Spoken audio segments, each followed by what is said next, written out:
Vamos a seguir con este fantástico libro, 1984, y seguimos de nuevo con el capítulo, en esta ocasión, 3.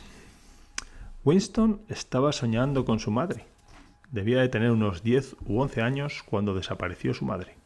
Era una mujer alta, elegante, más bien callada, de movimientos lentos y precioso cabello rubio. A su padre lo recordaba de manera más vaga, como un hombre moreno y delgado, vestido siempre pulcramente de negro.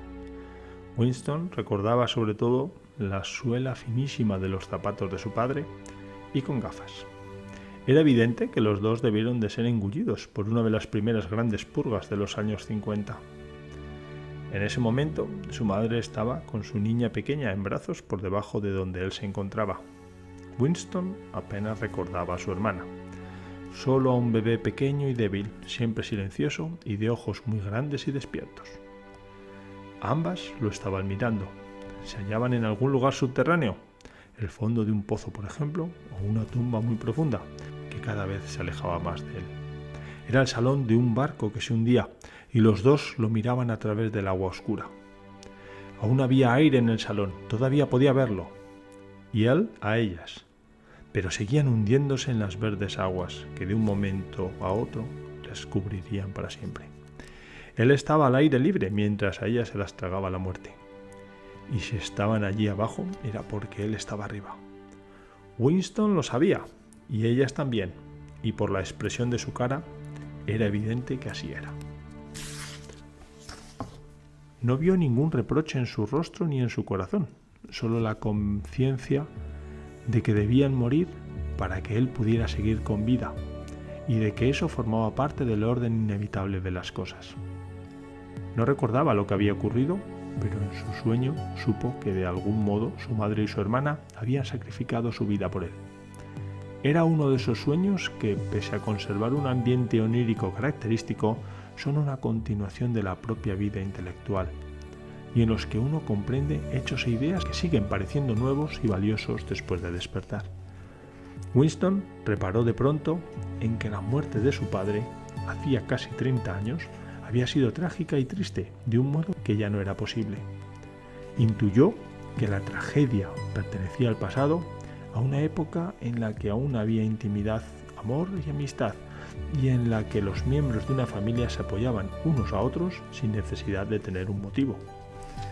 El recuerdo de su madre le atormentaba porque había muerto queriéndolo, cuando él era demasiado joven y egoísta para corresponderle, y porque de algún modo que él no acertaba a recordar, se había sacrificado por una idea de la lealtad que era privada e inalterable. Cosas así ya no podían ocurrir hoy. Ahora había miedo, odio y dolor, pero no emociones dignas, ni penas complejas o profundas. Todo eso le pareció ver en los grandes ojos de su madre y su hermana, que lo miraban a través de las aguas verdes a cientos de brazas de profundidad, mientras seguían hundiéndose. De pronto se vio de pie de un montículo cubierto de hierba, una tarde de verano en la que los rayos oblicuos del sol doraban el suelo. El paisaje que estaba contemplando aparecía con tanta frecuencia en sus sueños que nunca estaba seguro de si lo había visto o no en el mundo real. Cuando pensaba en él estando despierto, lo llamaba el país dorado. Era un prado viejo y mordisqueado por los conejos, atravesado por un sendero y con alguna topera aquí y allá.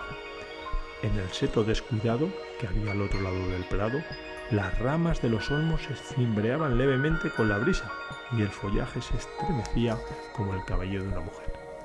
Cerca de allí, aunque no pudiera verlo, había un río lento y cristalino, donde los mújoles nadaban en las pozas a la sombra de los sauces.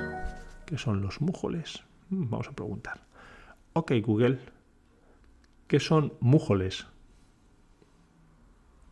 Esta es la definición de mújol, pez marino de unos 30 a 50 centímetros de longitud, color pardo con reflejos plateados. Cuerpo alargado, aletas espinosas, cabeza aplastada y puntiaguda, y labios gruesos. Habita en las costas europeas del Atlántico y en el Mediterráneo. Su carne y sus huevas son comestibles. Bueno, pues ahora ya sabéis algo más. Yo no lo sabía. Cerca de allí, aunque no pudiera verlo, había un río lento y cristalino donde los mújoles nadaban en las pozas a la sombra de los sauces. La chica del cabello oscuro corría hacia él a través del prado. Con un rápido movimiento se quitó la ropa y la echó desdeñosa a un lado. Su cuerpo era blanco y suave, pero no despertó en él ningún deseo. De hecho, apenas la miró. Lo que le abrumó en ese instante fue su admiración por el gesto con que se había despojado de la ropa. Esa gracia y despreocupación parecieron aniquilar toda una cultura y todo un sistema de pensamiento, como si el hermano mayor, el partido y la policía del pensamiento pudiesen reducirse a la nada con un sencillo movimiento del brazo. También eso era un gesto de otra época. Winston despertó con la palabra Shakespeare en los labios. La telepantalla estaba emitiendo un silbido desquiciante que continuó sonando 30 segundos. Eran las 07:15, la hora de despertarse de los empleados en las oficinas. Haciendo un esfuerzo, Winston se levantó de la cama, desnudo porque un miembro del partido exterior recibía solo 3.000 cupones de ropa al año y un pijama eran 600. Se puso una camiseta de tirantes y unos pantalones cortos que había tirado sobre una silla. Los ejercicios gimnásticos empezarían en 3 minutos. Justo después se dobló con un violento ataque de tos que casi siempre le daba después de levantarse. Se le vaciaron tanto los pulmones que para empezar a respirar otra vez tuvo que tumbarse de espaldas y dar unas profundas bocanadas. Las venas se le habían hinchado con el esfuerzo, la nariz empezó a picarle. Grupo de 30-40, ladró una penetrante voz de mujer. Grupo de 30-40, ocupad vuestro sitio, por favor, de 30-40. Winston se puso en posición de firmes delante de la telepantalla, donde había aparecido ya la imagen de una joven, escuálida pero musculosa, vestida con una blusa y unas zapatillas deportivas. Flexionad y extended los brazos, dijo con voz seca. Contad conmigo. 1, 2, 3, 4. Vamos, camaradas, un poco más de entusiasmo. 1, 2, 3, 4. 1, 2, 3, 4. El dolor del acceso de tos no había disipado la impresión causada por el sueño en la imaginación de Winston, y los movimientos rítmicos de los ejercicios contribuyeron en cierto modo a reforzarla.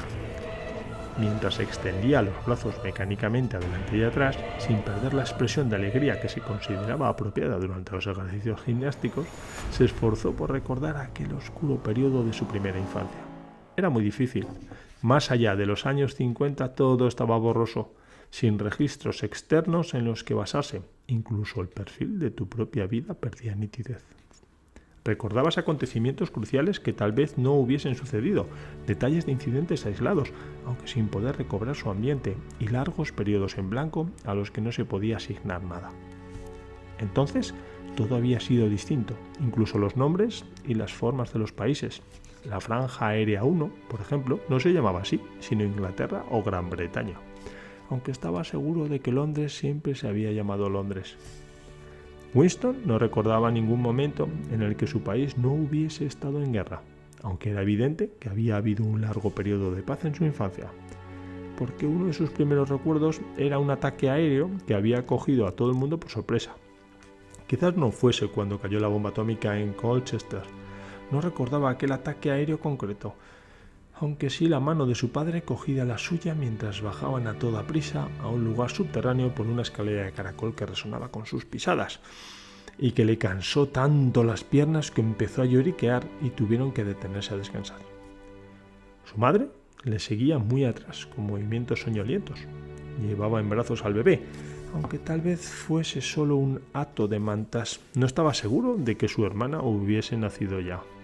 Por fin llegaron a un sitio ruidoso y abarrotado que resultó ser una estación de metro. Bueno, amigos, amigas, pues así va transcurriendo este capítulo 3 tan interesante y que vamos a continuar la próxima semana. Recordad que todos los sábados leemos un poquito más, bueno, todos los viernes, ¿no? Sí, este es de los viernes. Leemos un poquito más de este fantástico libro para recordar estas grandes lecturas que hoy en día siguen siendo tan interesantes 70 años después.